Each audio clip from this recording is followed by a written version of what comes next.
Los suicidios en Jalisco van en aumento. Hay cifras verdaderamente alarmantes.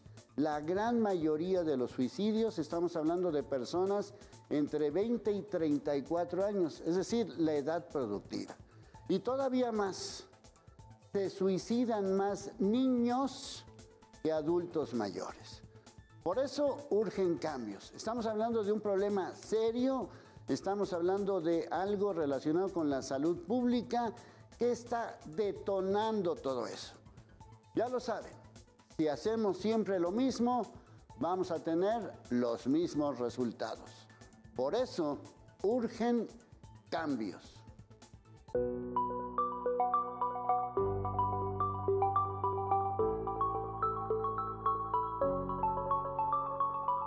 Más allá de que el suicidio sea un problema de salud pública alarmante a nivel nacional e internacional, es meramente social y multidimensional, por lo cual se debe atacar desde cada una de las esferas que rodean al individuo que comete el acto, siendo los jóvenes de entre 15 a 29 años el sector más vulnerable, donde se tiene el mayor índice registrado, principalmente en varones, por lo cual el doctor Saúl Ramírez de los Santos, jefe del Departamento de Psicología Básica del CUCS, llamó a la prevención comprendiendo cada uno de sus niveles. Empezamos por el máximo nivel o el macro, que es el de la comunidad y el de la sociedad. ¿Cuáles son las condiciones de vida, los salarios, la contaminación del aire, el acceso a los servicios de salud, el acceso a las escuelas, a parques, a lugares de recreación, de deporte, culturales? Todo eso es el primer nivel que podemos y debemos de fortalecer para la prevención del suicidio. Entonces empezamos por ahí, porque esa es la plataforma que va permeando en los demás. Los niveles que permean y pueden afectar al individuo, primeramente es la comunidad y la sociedad, siendo las condiciones de vida, salarios, acceso a la salud y lugares de recreación. En segundo lugar es lo institucional, refiriéndose a escuelas y trabajos. En tercero, familia, crianza, valores, códigos de conducta, discriminación y roles. Y por último, la esfera individual, siendo la orientación global de la personalidad que tienen los individuos para la solución de problemas. El especialista apuntó como recomendación general empezar a identificar los 3 conductos del individuo que pudieran ser como señales de alarma. El primero es la comprensibilidad, siendo la habilidad de establecer conexiones lógicas y ordenadas en lo que sucede en el ambiente y capacidad de adaptarse. La segunda es la manejabilidad. La persona tiene el sentimiento de poder afrontar los retos de la vida, autosuficiencia y competencia. Y por último, la significatividad, de carácter fundamental emocional, el valor que el sujeto otorga a lo que acontece. Hay varias estrategias, como podemos ver con este panorama general, que se deben de implementar para prevenir el suicidio. Con una no basta, necesitamos de diferentes ámbitos y no es solamente de ir a terapia o de fármacos cuando llega a ser necesario, si descuidamos las otras esferas. ¿Qué es lo que se recomienda por la OMS? Tener estos diversos sectores, estos diversos niveles y fortalecerlos desde todas las aristas. Si bien es un trabajo en conjunto para atenderlo, desde el fortalecimiento de las políticas públicas, los programas para que en instituciones tanto educativas como de trabajo de la mano del gobierno reduzcan los prejuicios, la discriminación y crear ambientes libres de violencia, fomentando los espacios de paz con ambiente seguro. Para Cambios, Carla Victoria Rodríguez. Nuestras invitadas saben y viven lo que dicen y hacen. Además, hay un dato que todavía es importante. Jalisco, a nivel nacional, es el segundo estado, la segunda entidad con más casos de suicidio. Viviana, ¿la pandemia de alguna manera detonó que haya más suicidios? Sí, definitivamente se vio que con la pandemia aumentaron hasta en un 300% los casos de suicidio. ¿Cuántos? Joven, 300%. ¿300%? ¿En qué población? en gente joven entre los 17 y los 24 años aproximadamente. ¿Y por qué crees que haya pasado eso? Tuvieron que ver varios factores, pero entre ellos las crisis económicas, el abuso de sustancias, empezó a haber mayor problemas de síntomas ansiosos y depresivos que empezaron a detonar con la pandemia y esto originó mayor crisis en enfermedades mentales. Bueno, Catalina, de ese tema casi no se habla, ¿verdad? Creo que es un tema tabú porque la familia a veces no quiere hablar de las emociones, está siempre con el día a día, el trabajo, me ocupo y no tengo tiempo ahorita de enfrentar lo que pues lamentablemente me está afectando emocionalmente. Y por lo tanto avanzan estas enfermedades, estos problemas y nos va llevando hacia a veces ya no poder tomar una decisión de prevenir, sino ya más bien de atacar. Y lamentablemente pues son esas llamadas de atención que no vemos previas y la persona empieza a decaer. Esas llamadas de atención, Esther, la gente que se suicida, pues es una cifra, pero hay mucha gente que no se suicida, pero que lo está pensando. Eso también hay que tomarlo en cuenta. Sí, claro.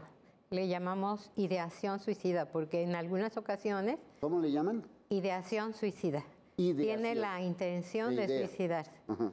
Ahora, ya la situación es que lo están programando, están pensando cómo será menos doloroso mi muerte o de qué manera lo voy a hacer, de manera que en algunas ocasiones lo intentan y no tiene buen resultado, pero la persona a veces que toma sustancias tóxicas, pues se queda lastimado su organismo. Sin embargo, hay ocasiones, ahorita la situación es que cuando se trata de ahorcamiento, cuando se trata de dispararse, ¿verdad?, directamente a él mismo, se quita la vida y son situaciones de seguridad, de que la persona pierde la vida.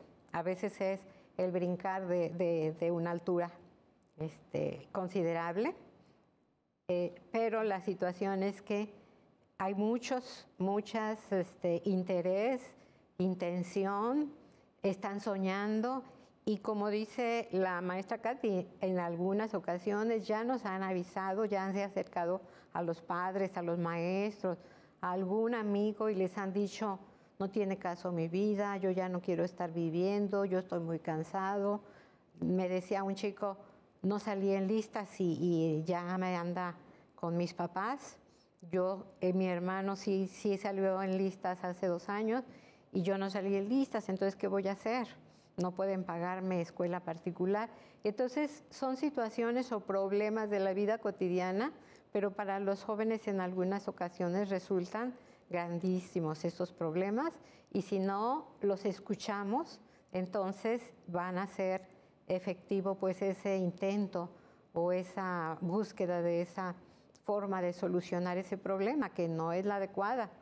La gente sí, lo ideal sería el valorar la vida, pero a veces es muy difícil pensar en la importancia que se tiene cuando la persona se siente insatisfecha, cuando hay comentarios de que no eres suficientemente preparado, no le pones las ganas, tu hermano es el mejor que tú, o ellos mismos se sienten feos, no aceptados o reprobaron en la escuela, o la novia los dejó por otro compañero dentro de la escuela. Entonces son diversas situaciones que los encausan. Y cuando esto es acompañado de alcohol o de ingestión de tóxicos, pues no miden las consecuencias.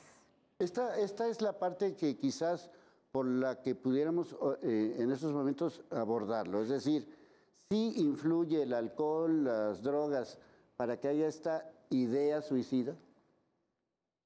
Creo que es un factor que genera un poco de desinhibición. La persona podría tener actos que cotidianamente o estando consciente no haría, como de manera un poco más impulsiva, se podría decir. Baja defensa, se siente más liberado, pero más sensible, como más contactado y esto hace que haya este cortocircuito y pueda tomar esa decisión que conscientemente no haría. Por eso, en el primer registro de muerte violenta dado en estudios en el Hospital Civil Viejo, habla precisamente de la presencia de alcohol o drogas en la sangre de estas muertes violentas, y eso nos habla de que hay un correlativo importante entre el suicidio y este consumo, pues lamentablemente, que se da en esta última parte de la vida. Sí, porque tampoco es un tema del que se habla mucho, o sea, hay un aumento en una serie de sustancias o hay un aumento en una serie de cosas. Las presiones de la vida diaria, y lo comentabas, Esther, o sea, las razones aparentemente son razones de la vida cotidiana, entonces el detonante no es un evento extraordinario, el detonante es la propia vida cotidiana. Va llevando, Sí. A veces se va preparando esta persona, va acumulando situaciones y vivencias que le van generando crisis, duelos, pérdidas, y le va deteriorando, pero estos son factores preparantes que van haciendo el caldo de cultivo para que cuando llegue un evento, sea grande o pequeño a la vista de los demás, para él es suficiente para poder detonar todo lo que previo ya había almacenado, digamos, por así decir. Entonces, la persona lamentablemente tiene una crisis a veces acumulativa, una crisis de cansancio, de agotamiento, y es a veces en aparición, no sé, me despidieron, la gota que derrama el vaso. Y esos ya son los factores detonantes de la crisis suicida. Entonces, pero a veces ese puede ser una plana de que me dejaron en la escuela o me dejó mi novia, como mencionaba la maestra.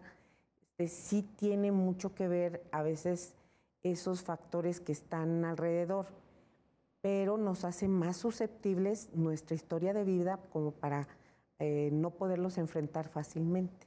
Sí, y sobre todo, no solamente es estos detonantes, sino que bajo cualquier circunstancia creo que no se está abordando con la suficiente seriedad. No sé si haya políticas públicas, haya espacios, justamente para que esas personas que se sientan, pues ya lo dirán nuestras especialistas, cuál es el previo a todo eso. Lo importante es que ya conocemos el tema, sabemos, más allá de los números, que hay un aumento, sabemos que en cualquier caso puede suceder, así que urgen cambios.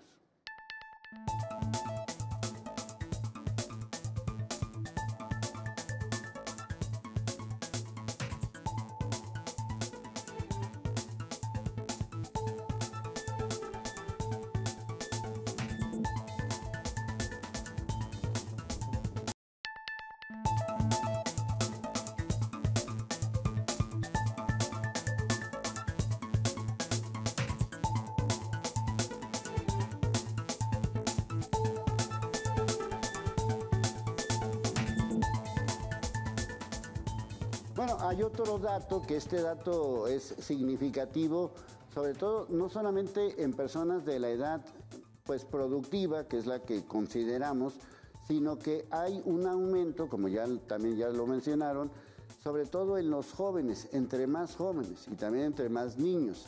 Así que algo está sucediendo.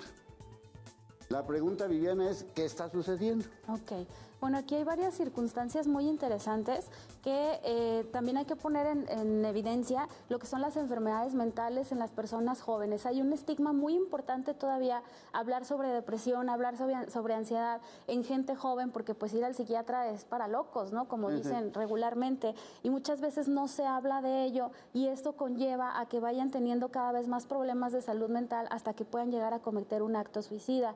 También el mundo moderno, las redes sociales, por ejemplo, apoyan y nos benefician en muchos sentidos, pero en otros sentidos también es un arma de doble filo, porque esto conlleva a que la gente tenga acceso, incluso ahí le pueden poner un manual para cometer este tipo de actos, y ahí salen un montón en la Deep Web. Entonces es importante que se les restrinja por esto el uso de las redes sociales a la gente joven, porque ahorita ya incluso para la escuela les piden que lleven su celular inteligente para poder estar haciendo trabajos, se la pasan en línea, y esto también está influyendo mucho en que se estén desarrollando más este tipo de circunstancias. Sí, y inclusive hay otros asuntos que también deben de influir, por ejemplo, los juegos, ¿no? Que también influyen mucho eso. Así es. Sí, hay ahorita mucha circunstancia respecto a la internet. Se conectan con gente de todo el mundo y está muy bien, está muy padre, pero muchas veces no sabemos siquiera quién está del otro lado de ese internet, y hay gente que insta al suicidio a las personas vulnerables, que en este caso es la población joven. Sí, sí. Ahora, bajo estas circunstancias, lo primero es fijarnos en los, no sé, avisos. ¿Cuáles son esos avisos? Por ejemplo, ¿cuál es alguna frase, algún aislamiento? ¿Cómo lo podemos medio detectar? Básicamente, es importantísimo la atención de los padres, porque si yo como madre estoy cercana a mi hijo, me voy a dar cuenta que se aísla, que no tiene amigos, que no quiere cenar, no se quiere bañar, no se quiere levantar. Entonces son indicios de que no le importa su vida, ¿verdad? Ahora, la situación, como decía la compañera Viviana, las redes sociales tienen mucho ahorita que ver, en cuanto a que hace poco sí una persona se acercó a mí y me decía, es que me pide mi compañero que me tome una fotografía sin ropa, para conocerme más y para saber si quiere ser mi novio. Y entonces dice, mi mamá la encuentra. El problema no fue el novio, sino fue la mamá que encuentra, ve la fotografía. Sí, el teléfono, ve la fotografía y va y se queja a la escuela. Entonces, de la escuela, pues ya todo el mundo, se anda fotografiando sin ropa, todo el mundo se enteró. Y al rato ya traían la fotografía y el chico dijo, no, nomás esta fue la que me dio. O sea, que todo el mundo se enteró y ya la chica dice, mi mamá la regó. La preocupación de la mamá no se fijó que le iba a perjudicar, pues, llevar esta información a la escuela. La información, primero, la chica, si me quieres conocer, conóceme cómo soy, como persona, como compañera de la escuela. No necesito desvestirme para que me valores y para que me digas, vale la pena. Entonces, los valores están surgiendo a veces de la situación de la figura física, no los valores que decimos del respeto, de la atención, de la autonomía. Ahora, también, si los papás estamos atentos a estos chicos, nos vamos a dar cuenta qué programas ve, cómo utiliza su teléfono, cómo se relaciona con los demás o qué conductas está teniendo. Y a veces las conductas no son tranquilas, sino son gritos de ayuda. Tengo este problema. Y a veces la mamá dice, pues yo también tengo problemas en mi casa. Me acuerdo de una señora que dice, yo tengo problemas en mi casa y no te los doy a ti, yo los voy a resolver. Entonces tú como chico de 14, de 15 años, resuélvelos, ya estás grande. Entonces a veces a los chicos se les viene el mundo encima porque dicen, o sea, no puedo ni resolver mis problemas. A veces también las situaciones dentro de la familia, padres alcohólicos, o se dan mucho las riñas, o padres separados, y a veces los chicos dicen, me voy a casa de mi papá porque tú no me dejas ir a esta fiesta, ¿verdad? Me voy a casa de mi mamá porque no me compras esto. Y a veces los están chantajeando también. De manera de que esa situación de falta de comunicación entre los padres, falta de comunicación con los hijos, el estarles inculcando valores y el estar atentos también al desarrollo, no importa, todavía están pequeños y todavía están dependientes de los padres. Entonces tenemos que estar atentos a ellos porque en algunas ocasiones tiene su diario y en el diario puso no vale la pena, si yo falto nadie se va a dar cuenta o no les va a importar, o van a tener una boca que ahorrarse porque papá no tiene trabajo. De manera que esas son los avisos, a veces escritos, a veces hablados, comunicados, o a veces los comportamientos. Entonces tenemos que estar muy alertas. ¿Qué dice? ¿Qué hace? ¿Qué emociones manifiesta? Y sobre todo, la comunicación. Bueno, ese es en un mundo ideal, pero en el mundo real, pues hay muchos problemas de falta de comunicación y falta de atención, ¿no? Sí, creo que estamos entrando en una era en donde nos sentimos solos, aislados. Estamos en espacios digitales, en contacto con otros, y estamos dependiendo de las vistas que tengamos, de like, de que me conteste inmediatamente.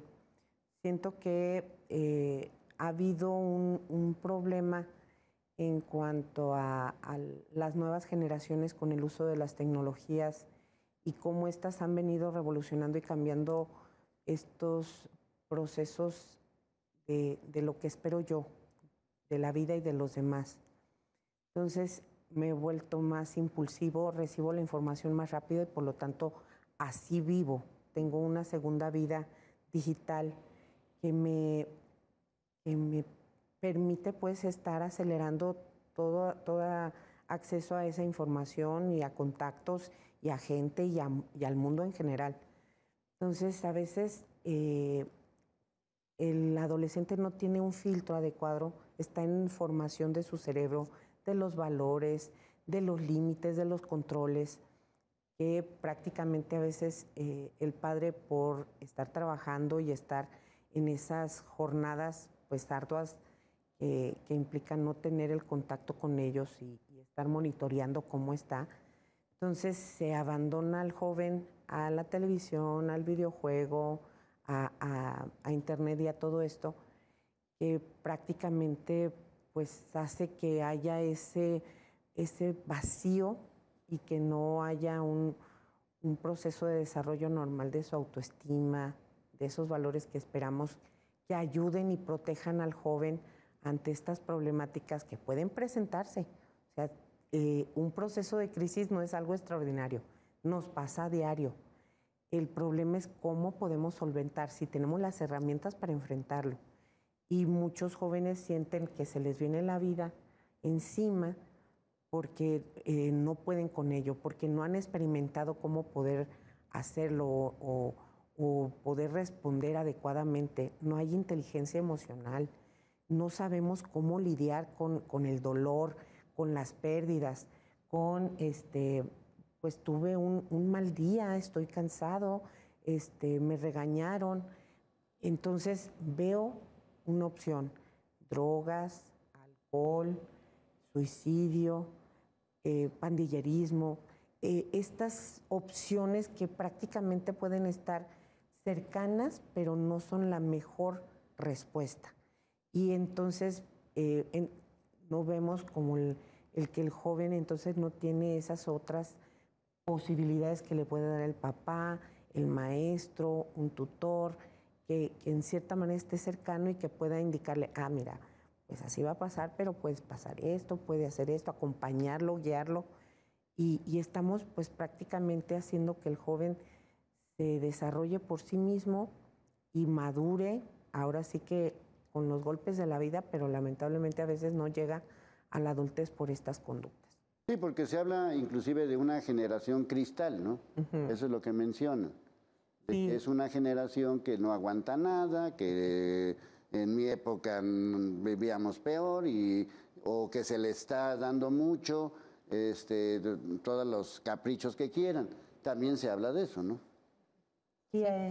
Bueno, aquí hay una situación muy curiosa con esta generación de cristal o los famosos millennials, porque afortunadamente están teniendo más apertura. Yo insisto mucho en esto del estigma a la salud hacia las enfermedades mentales, porque en generaciones anteriores no se tenía esa apertura de acercarse al psiquiatra o al psicólogo como se están acercando ahorita a nosotros. Entonces yo tengo en consulta mucha gente muy jovencita que nació en el 2000, 1998, y entonces ahorita están teniendo como más acercamiento con nosotros, y esta generación, lo que yo sí les aplaudo mucho es eso, que tienen más apertura a entender que su salud mental es fundamental para que tengan una vida adecuada.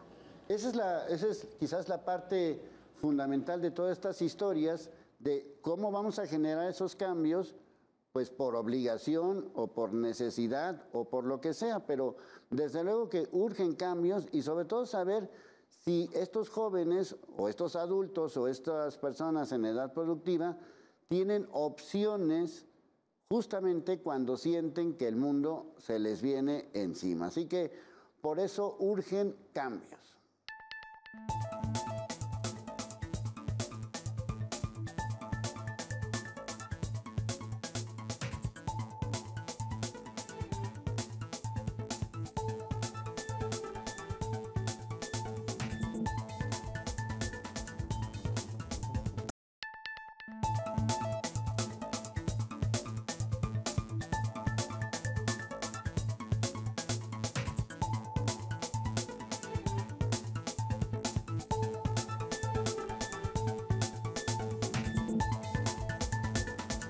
Bueno, aquí estamos viendo los municipios que tienen el mayor número de casos registrados.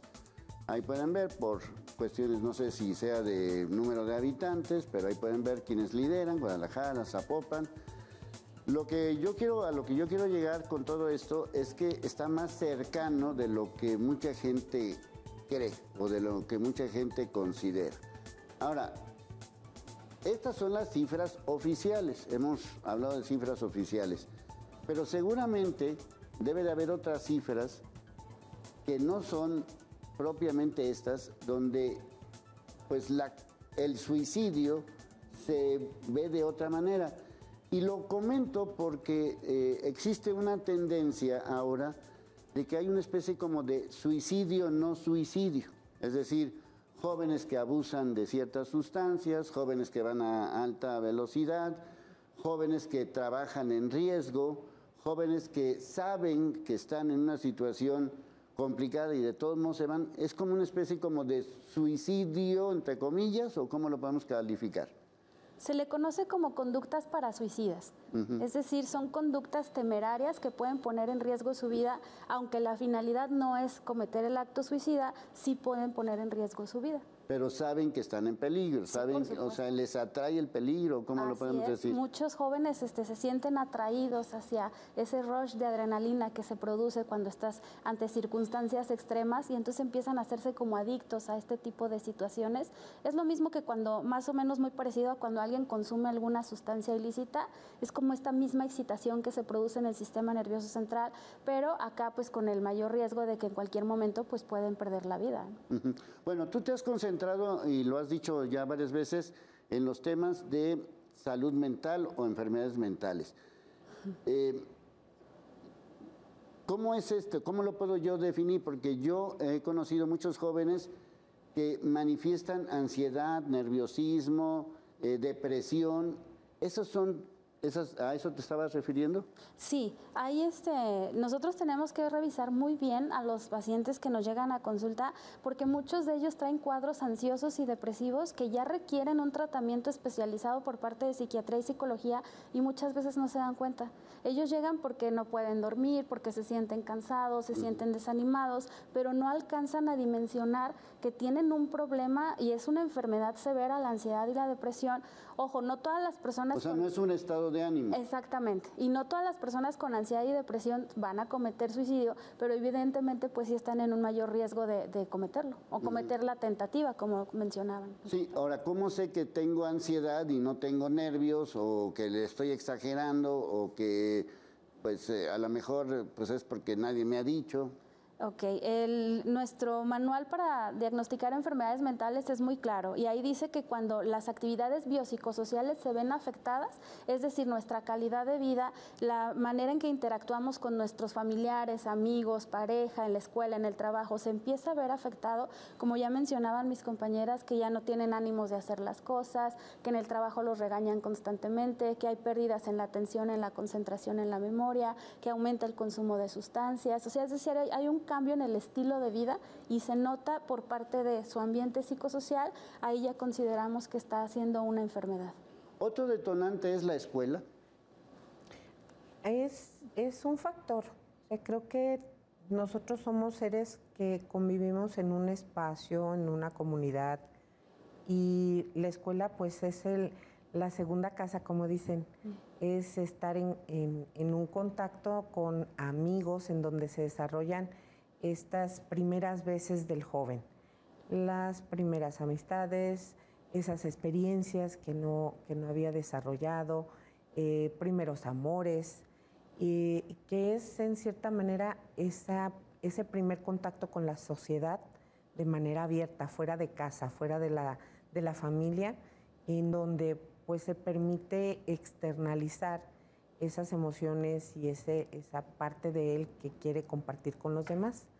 Y es ahí donde, pues cuando no haya eco, no está siendo aceptado, y porque hay bullying y porque hay toda esta carga de si no eres perfecto, si no estás con cierto tipo de características, entonces tiende a ser rechazado, aislado, y esto genera en él precisamente esta carga de no poder, porque pues es parte de mi desarrollo, tengo que estar bien y por lo tanto me siento presionado. Sí, porque inclusive hemos visto, por lo menos en Jalisco recientemente, a nivel nacional, pero concentrándonos en Jalisco, hemos visto casos de bullying, pero ya no estamos hablando del caso de que me pegaron, de que me levantaron la falda, de que me pusieron algo en mi ropa. Estamos hablando de violencia extrema. Así es. O sea, no los matan así que por suerte, pero estamos hablando de violencia extrema tanto con hombres como con mujeres. El caso reciente que vivimos en Poncitlán es un ejemplo de cómo una pobre muchacha ahí tirada y todavía le seguían pegando y pegando y pegando, ¿no? Sí, aquí la situación es también qué hacemos como maestros de la escuela. Yo digo que en la escuela primaria, tanto los papás como los maestros están muy al pendiente porque es el único alumno. Yo lo conozco, cuál es su comportamiento, hay cambios, pero cuando entran a la escuela secundaria pasan de un maestro a otro. Los mismos profesores tienen mucha dificultad por su trabajo, porque tienen una clase aquí que me están pagando en una escuela X y luego tengo que trasladarme a otra escuela a dar a lo mejor otra materia y la escuela está lejos, y entonces muchas ocasiones no tienen ese tiempo para dedicarle a los muchachos fuera de clase, y dentro de clase se están dedicando a los contenidos escolares. Entonces se descuida mucho en la escuela secundaria, no por falla del profesor, sino por las condiciones que se están viviendo para la atención personal de los chicos. Ahora, también el mismo chico dice, yo ya me quiero ir solo a la escuela, ya no necesitas llevarme, yo ya no soy chiquito. Son también, es la edad de que ellos se quieren sentir libres, son impulsivos y quieren ellos demostrar, su relación, se deja la relación de la familia para entrar con la relación de los amigos.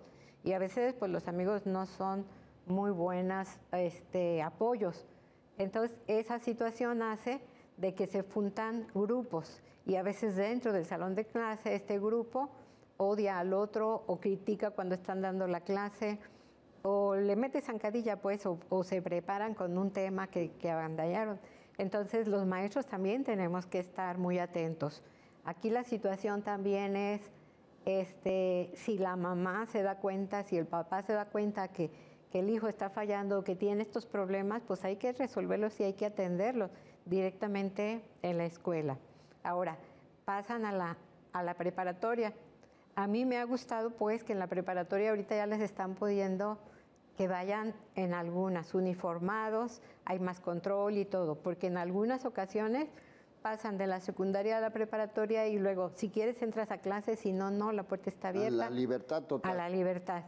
Entonces, estos cambios, pues falta de guía, falta de autoridad y naturalmente en la prepa y en los cursos superiores, pues ya no hay atención. Si el chico no lo solicita, de parte del maestro no hay esa responsabilidad. Y a veces si decimos, pues sí hay equipos psicopedagógicos que están apoyando, sí, pero si no, nosotros estamos en una oficina y si no nos dicen, esta persona tiene problema, pero casi siempre cuando ya detectan el problema es porque ya hizo una tentativa suicida ahí mismo en la escuela o en casa, o porque hizo esos comportamientos de agresión hacia el otro y no les importa, no miden las consecuencias, no miden sus impulsos y en algunas ocasiones son situaciones de marginación o de odio que no estamos viendo por también los profesores y los papás, y entonces en lugar de decir todos somos iguales, vamos a trabajar juntos, en algunas ocasiones el mismo chico está por las redes sociales, también por las tareas, está acostumbrándose a que yo hago solo mi tarea, mi trabajo, no lo quiero hacer en equipo, lo quiero hacer solo porque no está de acuerdo en este horario, o a la niña no la dejan juntarse, irse a mi casa a hacer la tarea, o simplemente yo lo hago mejor y no quiero que le pongan calificación a alguien que ni ha colaborado. Entonces, esas situaciones de interacción también nos están hablando de una individualidad tremenda que no es para nada sana y que estamos perdiendo ese vínculo. Y cuando nos sentimos solos, ¿a quién acudimos si nosotros mismos nos encerramos? Sí, esa es parte también fundamental de toda esta historia, y no solamente por eso urgen los cambios, sino también que se formen pues como ideas, como grupos, justamente para ayudar a toda esta gente. Pero no solamente es en los jóvenes, sino también en estas personas que son de edad productiva. ¿Por qué ellos en particular y por qué más hombres que mujeres? Bueno, se habla de que hay mayor incidencia y prevalencia en suicidios en hombres porque tienden a ser más letales. Ellos utilizan métodos donde sí culmina en suicidio, mientras que las mujeres tienden a tener mayor cantidad de tentativas suicidas, pero con métodos un poco menos letales. Entonces, por eso las cifras están así, no están equilibradas en ese sentido. Pero sí hay un peligro ahí, ¿no? Sí, por supuesto. Y también porque en las mujeres es más común que se presenten síntomas de ansiedad y depresión, 2 veces más común que en los hombres. Sí, pero ¿qué será que las mujeres qué? Hay muchas cuestiones. Las mujeres tenemos un rol de familia, ¿sí? Tenemos que cumplir un rol también laboral, tenemos que cumplir con un rol social. Entonces son muchas las circunstancias que llegan a abrumar a las mujeres. Tenemos esta etapa de la perimenopausia, que también la cuestión hormonal es muy importante y es donde se desencadenan principalmente síntomas ansiosos y depresivos ya en una edad más adulta. Sí, el hecho de que no se suiciden no significa que estén bien, significa que de todos modos hay algo que está ahí mal, ¿no? Así es, definitivamente. Esa es la parte fundamental. Por eso es importante que sepamos que esto es un asunto que estoy seguro muchos de los que nos están viendo se pueden sentir identificados. Ahora, ¿qué cambios necesitamos? A eso vamos.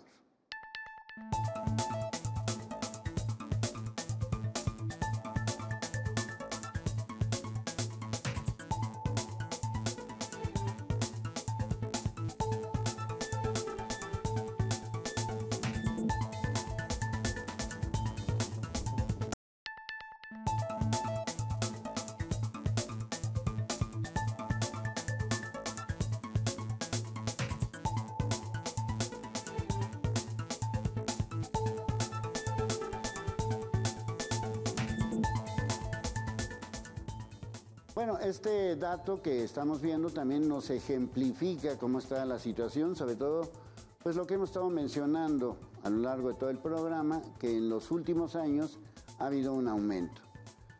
Pero, insisto, más allá de las cifras, hay una vida cotidiana donde posiblemente no piense en suicidarme o no quiera suicidarme o no pasa por mi mente suicidarme, Sin embargo, si hay un trastorno, si hay una enfermedad, si hay ansiedad, si hay depresión, y a la larga esto puede desencadenar muchísimas cosas. Ahora, ustedes que son especialistas y que ven a muchísima gente, además de todo lo que hemos platicado, ¿hay algún otro factor que influye?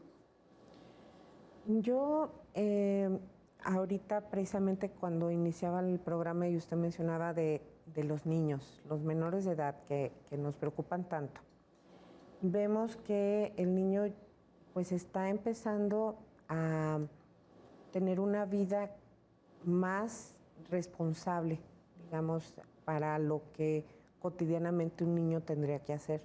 Ahora él ya se encarga de sus otros hermanos, les hace de comer, va por ellos a la escuela, tiene en cierta manera una parte importante de ser un mini adulto. Y por lo tanto empieza ya a padecer los problemas de los adultos. Inclusive a veces es el paño de lágrimas de la mamá, el estar en medio de los conflictos de la pareja de los padres. Empieza él a vivenciar directamente los problemas que está viviendo en la familia. Y que también tiene acceso a muchas otras cosas que nosotros de niños no teníamos, ¿no? O sea, me refiero a imágenes, a programas, a juegos y a muchas cosas. Sí, creo que estamos viviendo una cultura de violencia que, quieran o no, también nos está impactando, precisamente con todas estas noticias, imágenes, impacto, que naturalizamos, pero que prácticamente sí también nosotros reaccionamos a ello, haciendo de nuestra vida una conducta violenta. Entonces, si bien es cierto, no todos llegan a querer quitarse la vida, pueden tener, no sé, una conducta temeraria, como lo mencionaba la compañera, o también un proceso de autolesión. El cutting, tan conocido, que es una forma alterna, cutting, el cortarse, hacerse heridas o infringirse dolor, como para alejar cuestiones emocionales que también ha estado... O vestirse de alguna manera, o... Pues sí, también es una identidad cultural juvenil en donde se llaman tribus urbanas y que cada uno se identifica según la filosofía que tenga esa tribu urbana, que en algunas pues obviamente tiene todo un trasfondo depresivo, como los emos, que son estas personas así como oscuras, que la sociedad ha matado su alma, cosas por el estilo. O inclusive lo vemos hasta en canciones o en expresiones culturales de otro tipo. Sí, ¿no? Por eso de allí que al hacer análisis de todo este proceso social, o sea, de lo que escuchamos en la radio, las noticias, la música y todos sus contenidos, y veo en casa, puedo apagar la tele, pero tengo los problemas en casa, con mi familia, con mis hermanos, con mis papás. Entonces, es en cierta manera una situación ya sobregeneralizada de problemáticas que siempre nos llevan a no saber qué hacer en tales momentos. Bueno, ¿qué cambios necesitamos, Esther? ¿Qué podemos hacer? Porque, insisto, muchas veces a lo mejor pensamos que este es el mundo ideal, pero muchos de estas personas, niños, jóvenes, ya más adultos, no viven en la circunstancia que a uno les gustaría, ni en el trabajo, ni en la escuela, ni en su casa, ni en el barrio, ni etcétera. Pero esas personas necesitan ayuda. ¿Cómo los podemos ayudar? Bueno, nos ha tocado vivir cambios muy significativos y a veces, si el hijo dice, yo me llamo Fernando, pero quiero ser Fernanda, y yo me voy a poner la ropa de mi hermana, y el papá casi se muere, ¿verdad? Porque ¿cómo? Si yo... Entonces, esa situación de valores que en algunas ocasiones el adulto los quiere conservar, el niño los quiere afrontar con la situación que se está viviendo ahorita, rompe la comunicación. Y es, yo soy tu papá y se van a hacer en la casa las cosas que yo digo, ¿verdad? Por una parte. Por otra parte, nos cuestionamos qué es la vida o por qué evitamos la muerte, qué será la muerte. Entonces, yo digo, en algunas ocasiones, ¿cómo vamos a hacer un proyecto de vida que sería conveniente que todos lo hiciéramos? Pero ¿cómo lo vamos a saber si ni siquiera sé qué es la vida? ¿Sí? Si ni siquiera sé para qué estoy yo viviendo o por qué. Entonces, anteriormente yo me acuerdo que, si eres mujer, vas a estudiar, luego te vas a casar, vas a tener hijos, vas a tener una familia. Ahora no está esa situación de cuál es el caminito que voy a seguir, ¿sí? Pero no o nos más bien, ponemos... ya es, ese camino ya es, y además hay una como obligación, ¿no? Decir, pues yo lo que quiero es esto, no, tienes que hacer esto a fuerzas, ¿no? Lo que yo viví o la experiencia que yo tengo en algunas veces es imponer. Ahora, esa situación también hace de que pues a veces el chico, impulsivo por naturaleza, no mide las consecuencias y arriesga mucho porque no sabe qué es la muerte. Y dice, al rato me muero y voy a reencarnar en otra persona, o al rato me muero y ya se acabó, ya no tengo problema. A veces es la situación de salir, en lugar de solucionar un problema, platicando, acordando, integrándose, es aquí termino y a ver qué más, porque no sé qué más existe. Entonces sí es necesaria la educación para conocer qué es la vida, qué es el hombre, qué es el ser humano, qué capacidad tiene el ser humano, o por qué nuestro organismo tan rico, tan increíble, tiene ese funcionamiento. Solo respiramos, solo funcionamos, de repente sentimos hambre, luego nos da sueño. Entonces, ¿cómo es esa máquina que podríamos decir increíble que somos nosotros y no la conocemos? ¿Cómo nos integramos a esta sociedad que vive una guerra y que decimos, al cabo está del otro lado del mundo, no me afecta? A todos nos afecta. ¿Y cómo nos integramos a las necesidades de yo tengo que comer, pero el vecino no tiene? O mi abuelita está sola. Yo he vivido muy de cerca ahora también la situación con personas adultas y hablan del temor a enfermarse y que nadie las cuide. Claro. O de que no se puedan valer por sí mismas cuando toda la vida eran las que decidían, dirigían y todo, y ahora tengo que estar sujeta a lo que me dicen, a lo que me dan de comer, y esa situación de dependencia, de cambios, pues cuesta mucho. Entonces, sí necesitamos educarnos como para saber, tengo esta edad, hacia dónde voy, qué cambios físicos, fisiológicos, mentales, espirituales voy a tener, y eso es lo que me va acercando a la realidad sin temerla. ¿Qué otros cambios necesitamos, Viviana? Comunicación. Hay que tener mucha comunicación. Por ejemplo, ahora se ha visto muchísima más apertura en el marco de la prevención del suicidio de este año, hablar sobre temas como el suicidio, preguntarle a los jóvenes si en algún momento han pensado en suicidarse, si en sus redes sociales escriben cosas tristes o cosas depresivas, acercarnos, porque existen muchos mitos alrededor del suicidio, y uno de ellos y de los más importantes es que si tú preguntas a alguien si se quiere suicidar, lo vas a instigar al suicidio, y es totalmente lo opuesto. Si tú preguntas, esta persona se va a comunicar contigo, se va a abrir y podemos prevenir esta situación. Sí, y que haya programas como estos donde abiertamente digo, bueno, algo está pasando para que de alguna manera pues la gente a lo mejor encuentre que su problema pues lo tienen otros y que a lo mejor hay alguien que lo pueda solucionar. Sí, creo que precisamente los organismos de la salud están encargados precisamente de dar este mensaje a la población de que tienen que abrirse, de que tienen que publicitar, que concientizar, que sensibilizar a la familia, a los maestros, a la población en general, de que si se tiene a alguien cercano con estas llamadas de atención o señales de alarma, poder tener un lugar a donde canalizar, qué hacer en esos primeros auxilios psicológicos, que como persona yo puedo prepararme y saber que puedo escuchar, que puedo acompañar, tener un directorio de a dónde canalizar, tener como esos principios básicos para acercarlo a una ayuda profesional, que eso cualquier persona lo puede hacer. No es, ay, que ahora qué hago, pues no sé y lo dejo solo. No, es precisamente como esas pautas que van a ayudar a que la persona se abra, entienda que lo quieres ayudar y entonces lo dejes ya al manejo de un especialista. Es un tema de salud pública, al final de cuentas, ¿no? Así es. No estamos hablando nada más de cualquier cosa. ¿Hay algún lugar en Jalisco que, pues no sé, que sea gratuito, ustedes donde estudian, donde trabajan, donde investigan, donde la gente pueda comunicarse, que haya alguna manera de comunicarse?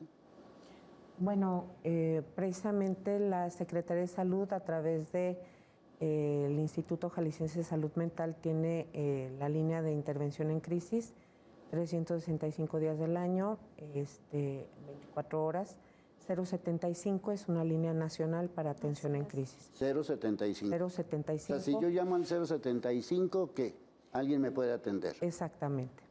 Y es una línea que atiende las crisis entre ideación y tentativa suicida, problemas de ansiedad. ¿Y si hay gente profesional que atiende? Las Exacto. 24 horas están al pendiente. O sea, ¿hay alguien que me puede escuchar en ese momento y decir, son las 2 de la mañana y tengo ganas de matar a medio mundo o yo matarme? ¿Hablo al 075 y alguien me va a contestar? Sí, sí, sobre todo porque es precisamente un call center que tiene esta función directa de la atención a la población en cualquier momento del día. Y generalmente las llamadas tienden a ser hacia tarde-noche, en cuanto ya la persona ya no tiene la distracción del trabajo, empieza sola. Exactamente, se empieza ya nuevamente a contactar con esos miedos, esa ansiedad, con esa depresión, y es cuando llama a la línea. Entonces es un medio accesible, rápido, que tiene limitaciones porque prácticamente en ese momento la persona también puede colgar. Tendríamos que tener muchas habilidades para poder mantener a la persona en el teléfono, pero es una opción que para la persona que está sola, pues pueda tener ese contacto posterior y concientizarla para que dé un seguimiento. Sí, sobre todo lo más importante para poder generar cambios es admitir que hay un problema. Y el tema del suicidio, las enfermedades sociales, mentales y todo lo que hemos estado platicando con nuestras especialistas en esta hora, significan que hay algo que urge cambios y urge atender. A nuestras invitadas, muchísimas gracias. Al equipo de información, muchísimas gracias. Al equipo de producción, yo soy Leonardo Schwebel. Cambio y fuera.